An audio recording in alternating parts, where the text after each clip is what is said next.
Bonjour Fleur Pellerin. Bonjour. Merci d'être avec nous. Vous êtes ministre de la Culture et de la Communication. On va parler de cette semaine sous le signe de la culture pour vous et pour François Hollande.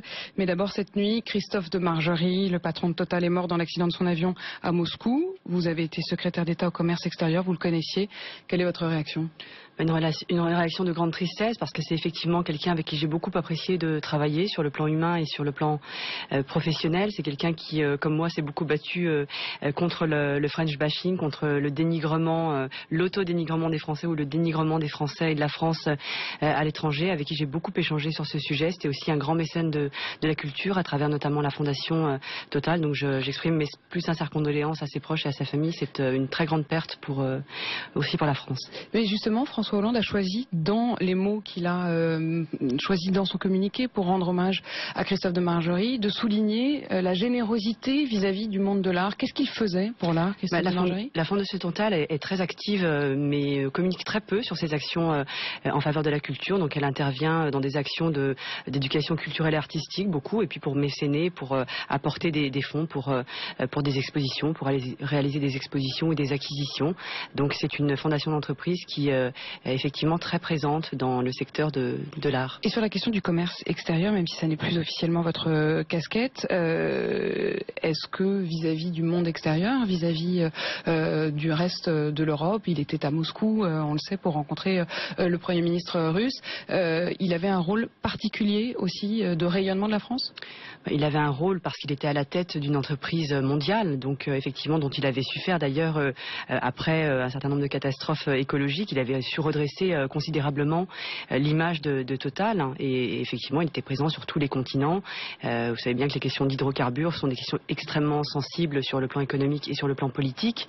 Donc c'était une personnalité qu'on croisait aux quatre coins du monde. C'est un événement évidemment tragique, mais qui intervient dans un moment où justement plusieurs patrons de très grosses entreprises énergétiques françaises vont changer, EDF, Areva, GDF Suez et donc maintenant Total. Est-ce qu'on peut imaginer que la filière énergétique française soit fragilisée ? Non, vous savez, les entreprises et les filières s'organisent également pour prévoir leur succession. Alors il y a des circonstances dans lesquelles évidemment on ne peut pas les anticiper parce que les circonstances sont tragiques, mais néanmoins les entreprises se préparent à la succession de leurs dirigeants, et Emmanuel Macron a aussi évoqué il y a très peu de temps le fait que nous étions en train de réfléchir, le gouvernement réfléchissait effectivement à un certain nombre de changements de gouvernance dans des grandes entreprises du secteur. Donc tout cela est prévu, anticipé, planifié. Il n'y a pas lieu de penser que la filière pourrait être déstabilisée. Sur l'art, puisque hier soir vous étiez à l'inauguration de la Fondation Louis Vuitton avec François Hollande. François Hollande qui toute la semaine vous accompagne. Il a commencé samedi au théâtre avec vous, à la Comédie Française, et la semaine se terminera vendredi avec l'inauguration du musée Picasso qui a fermé ses portes pendant 5 ans. D'abord, hier soir vous étiez à l'inauguration de cette Fondation Louis Vuitton que personne n'a encore vue. Elle sera ouverte au public à la fin de la semaine. Ça vous a plu ? Oui, alors j'avais visité le chantier aussi précédemment. C'est effectivement un geste architectural absolument sublime. Franck Gehry est pour moi un génie. N'ayant pas peur des mots, il a réalisé là une œuvre très belle, très différente de ce qu'il a pu faire à Bilbao par exemple, donc en utilisant beaucoup le verre, les transparences, des matériaux nouveaux, des technologies très innovantes. Je crois que c'est aussi un bel hommage rendu à la technologie française, puisque toute l'application logicielle qui a été utilisée pour créer... Donc vous êtes à l'inverse du French bashing. On sent que toutes les occasions sont bonnes justement pour... Oui, parce que là c'est vrai que c'est un concentré à la fois de beauté, d'élégance et de technologie, d'Azosystème pour ne pas les nommer, parce que c'est eux qui ont pu aider à réaliser cette œuvre. Donc c'est vrai que c'est un beau moment pour la France. C'est un nouveau musée pour Paris, pour la France, et c'est un musée privé. Votre prédécesseur à la culture, Aurélie Filippetti, à propos du mécénat, avait dit, et c'était une de ses premières phrases quand elle était arrivée à la culture: quand je vois le nom de Wendel sur les murs du centre Pompidou à Metz, ça me fait mal. Donc elle avait du mal à voir l'association d'un nom de patron avec la culture. Hier soir, c'était la Fondation Louis Vuitton, Bernard Arnault, LVMH, beaucoup de gens du monde des affaires pour cette inauguration. Vous, ça vous choque pas? Non, mais je pense qu'Aurélie Filippetti faisait aussi allusion à son histoire personnelle. Avec la Lorraine, hein. Elle descendait d'une famille de mineurs, et donc je pense qu'elle, voilà, c'est plutôt cet aspect-là, très personnel, très individuel également, qui la choquait, et ce que je respecte tout à fait. Maintenant, aujourd'hui, le financement de la culture au sens très large, il dépend beaucoup. Il dépend de l'État, mais il dépend aussi beaucoup des collectivités territoriales et il dépend aussi beaucoup de la générosité de mécènes privés. Et moi, je n'ai absolument pas de problème idéologique avec ça, pour autant que lorsque je mène ma politique culturelle ou ma politique publique du spectacle vivant ou de la création, je puisse définir mes objectifs. Et s'il y a une action complémentaire des partenaires privés, je trouve ça très bien. Est-ce que la culture, c'est pour les riches ? La culture n'est absolument pas pour les riches et je pense que toute la politique que nous menons en faveur de l'éducation artistique et culturelle, justement pour permettre à la population la plus large possible d'accéder aux œuvres de l'esprit, c'est bien pour ne pas réserver l'art à une élite financière ou une élite qui serait capable seule de comprendre parce qu'elle serait seule à en détenir les codes. Est-ce qu'il y a une différence entre être un ministre de la culture de droite ou un ministre de la culture de gauche ? Est-ce que la culture, c'est de droite ou de gauche ?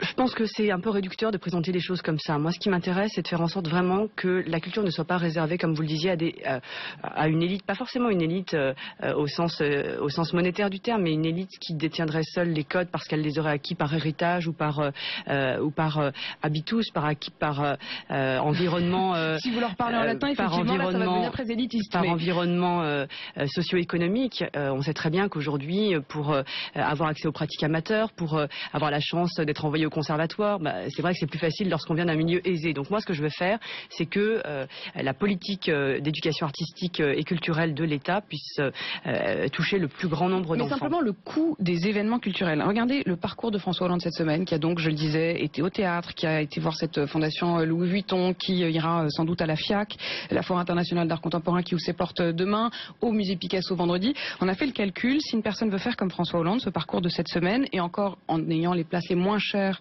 à la Comédie Française, c'est quand même 73 €. Et pour une famille avec 2 enfants, ce serait 210 €. Ça, c'est vraiment le parcours le plus basique possible. Est-ce que c'est pas trop ?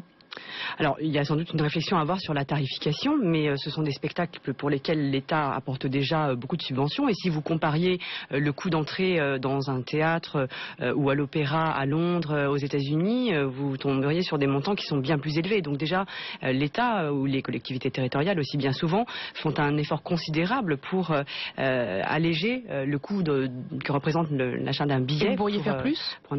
Le moment n'est pas forcément le mieux choisi, mais nous faisons déjà beaucoup. Et d'ailleurs, il y a des programmes scolaires avec des tarifs réduits. Il y a aussi une politique de tarification qui permet aux collectivités, aux groupes, aux scolaires d'accéder au spectacle pour un tarif réduit. François Hollande, je le disais, il sort assez peu de l'Élysée, mais quand il en sort en ce moment, c'est surtout pour des événements culturels. Qu'est-ce qu'il va chercher dans ces expositions ? Écoutez, je pense qu'il va chercher la même chose que lorsque vous allez au spectacle, à la fois une émotion personnelle, aussi le fait d'adresser une reconnaissance au monde du spectacle vivant, le fait de aussi pouvoir partager une émotion avec un public qui se trouve là ou avec les acteurs. Est-ce que c'est des moments un peu de havre de paix pour un François Hollande qui quand même globalement est sous le feu des critiques ? On va lui poser la question parce que c'est toujours, je crois, quelque chose d'assez personnel. Ce qu'on ressent lorsqu'on va à un spectacle ou lorsqu'on regarde une œuvre, c'est aussi ça un peu la magie de l'émotion artistique. Voilà, quand on est président de la République, on n'est pas n'importe qui. Est-ce que c'est je pense que lorsqu'on est président de la République, on peut de la même façon être ému ou touché par une œuvre comme une autre personne. La fonction ne modifie en rien l'émotion artistique que l'on peut ressentir. Jacques Chirac était beaucoup justement dans la fin de son mandat sur des questions à la fois internationales et culturelles. Est-ce qu'il n'est pas en train de se chiraciser, François Hollande ? Écoutez, je pense qu'on peut toujours trouver les références que l'on veut. Je crois que ce que François Hollande souhaite manifester, c'est aussi le soutien à ce secteur qui est un secteur à la fois de rayonnement et effectivement de prestige de la France sur la scène internationale, mais qui est aussi un secteur créateur d'emplois, un secteur dynamique.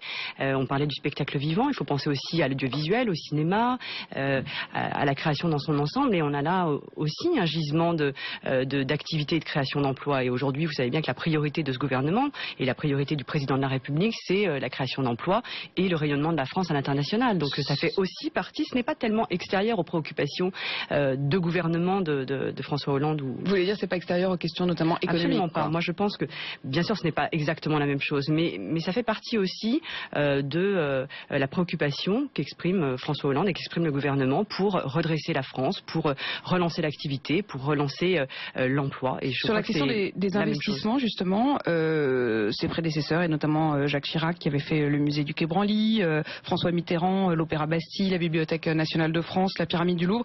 Est-ce que, à un moment ou à un autre, François Hollande pourrait porter ce genre de projet ?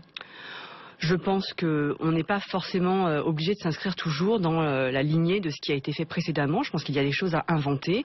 En tout cas, moi, la façon dont je perçois mon mandat, le mandat qui m'a été confié par le Premier ministre et par le Président de la République, c'est d'essayer d'inventer aussi de nouvelles formes d'action à la tête de ce ministère de la Culture. Oui, et pas forcément des grands chantiers c'est quand même aussi des grands chantiers symboliques, non ? C'est aussi parce que ça va former du patrimoine pour demain. Évidemment, la bibliothèque François Mitterrand était un grand projet architectural à l'époque où elle a été construite. Aujourd'hui, elle fait partie de notre patrimoine. C'est plus le moment. Mais je pense qu'il y a d'autres modes d'action. C'est pas parce que c'est plus le moment, c'est aussi parce qu'on est en crise. Il y a des situations budgétaires qui font que c'est peut-être moins facile à certains moments, mais c'est pas tellement la raison principale. La raison principale, c'est que je crois aujourd'hui que nous essayons de nous inscrire dans de nouveaux modes d'action. Moi, je souhaite proposer au président de la République des choses qui soient un petit peu différentes, dont je lui réserverai la primeur et qu'il mais vous y réfléchissez. Annoncer. Mais bien sûr, bien sûr. Ça serait pas forcément matériel, du coup. Ça peut mêler du matériel, de l'immatériel, ou des choses qui ne sont pas forcément construire une œuvre en dur pour s'inscrire de manière très physique et matérielle dans l'espace. Fleur Pellerin, il y a une œuvre qui a fait beaucoup parler d'elle cette semaine. C'est celle qu'on appelle le Tree, l'arbre de Paul McCarthy.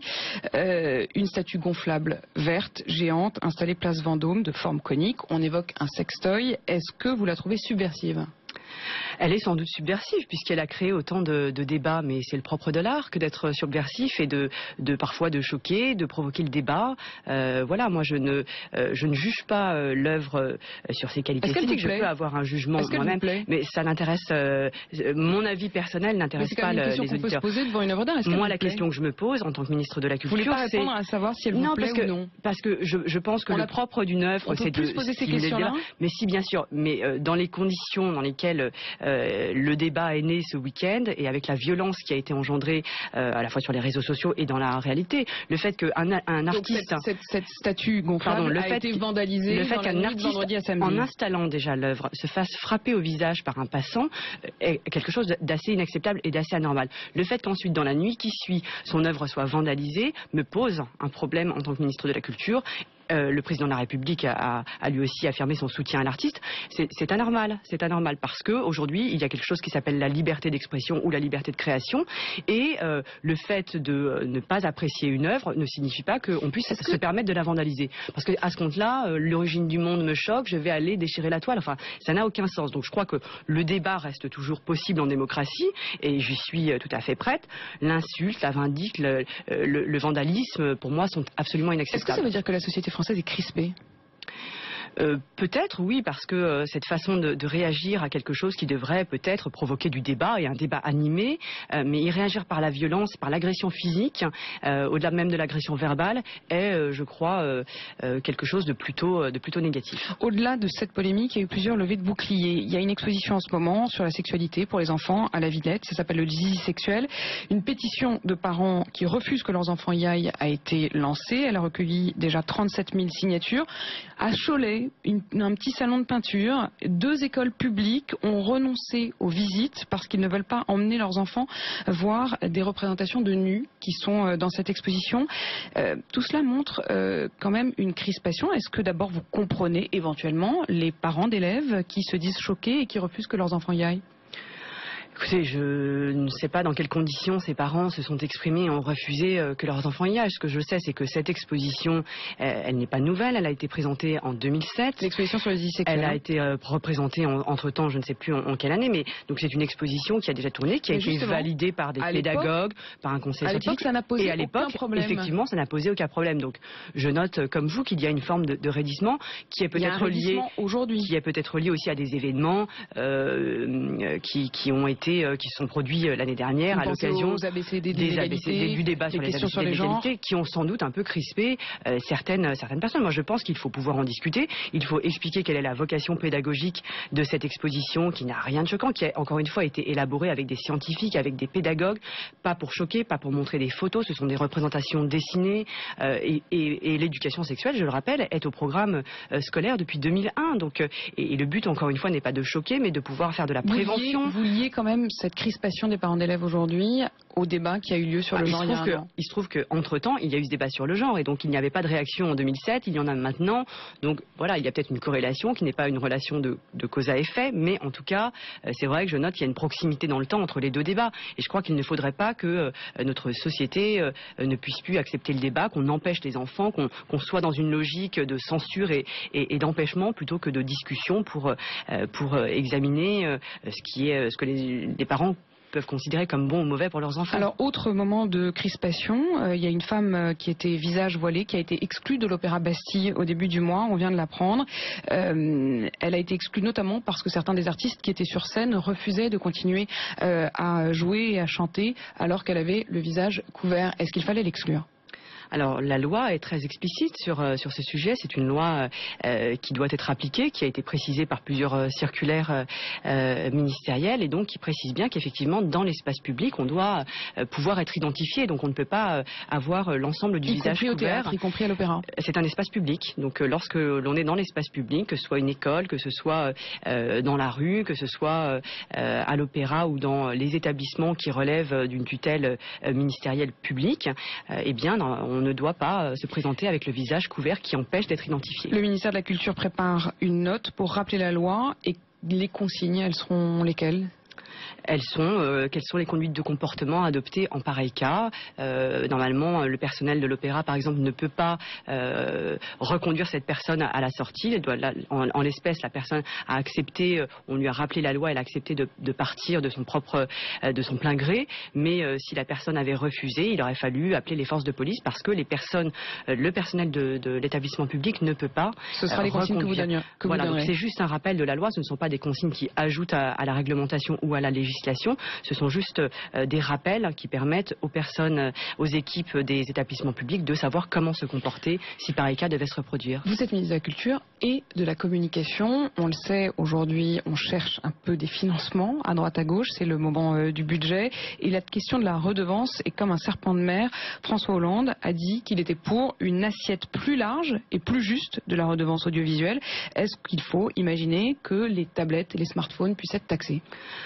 Réfléchir à l'assiette, ça implique forcément de réfléchir aux supports sur lesquels on regarde la télévision. Et effectivement, aujourd'hui, on constate que de moins en moins de Français regardent la télévision par voie hertzienne sur un poste traditionnel. Donc de plus en plus par voie d'Internet et de plus en plus sur diverses tablettes, téléphones, smartphones, etc.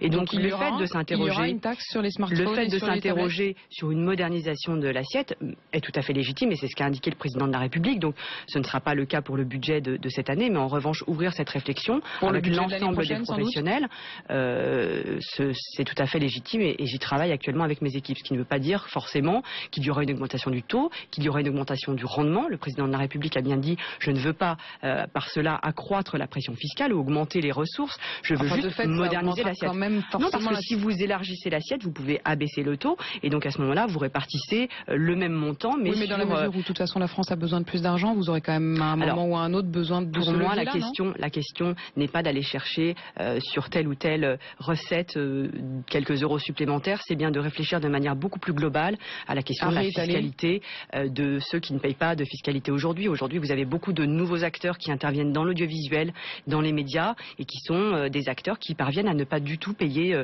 d'impôts et c'est probablement ces recettes fiscales-là qui manquent au budget de l'État aujourd'hui pour assurer la pérennité de notre modèle de financement de la création. Donc c'est plutôt là-dessus que je souhaite travailler. Un dernier mot sur vous. Avec Najat Vallaud-Belkacem et Emmanuel Macron, vous étiez considérés comme les symboles du nouveau gouvernement Valls, la jeunesse, le dynamisme. Emmanuel Macron a été beaucoup attaqué par une partie de la gauche, notamment sur le fait qu'il ne soit pas un élu. Et il a dit hier, je ne vais pas me battre, je ne les convaincrai pas que je suis comme eux. Et d'ailleurs, je n'ai pas envie de le devenir. Comme disait Jean Gabin, dit-il, dans Le Président, les poissons volants ne sont pas la majorité des poissons. Est-ce que vous aussi, vous vous sentez poisson volant ? Peut-être un peu. Je pense que le fait que le président de la République et le Premier ministre aient choisi des profils qui sortent un petit peu aussi du standard attendu est quelque chose qu'il faut prendre en compte. Je pense que aujourd'hui, une partie des Français peuvent considérer qu'on n'est plus forcé de remplir un certain nombre de critères prédéterminés pour faire de la politique ou pour être un bon ministre.